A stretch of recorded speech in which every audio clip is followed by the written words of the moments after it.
které nás intenzivně podporují a dávají všude hlasitě najevo, jak stojí o to, aby se cyklistická doprava v Praze rozvíjela a aby měla velké podzimní cyklojízdy.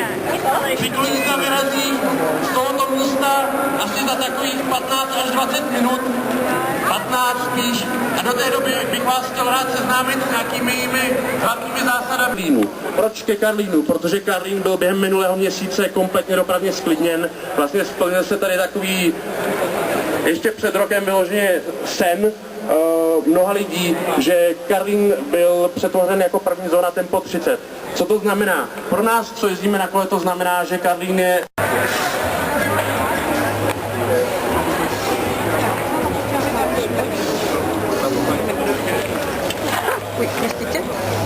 Dáme dodat koláček, který jdou jako silně na ústě.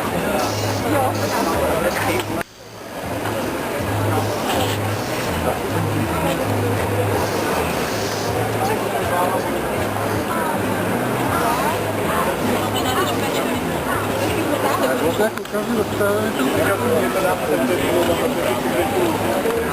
И причем нарушить там, что ты делаешь с Кичем Русом.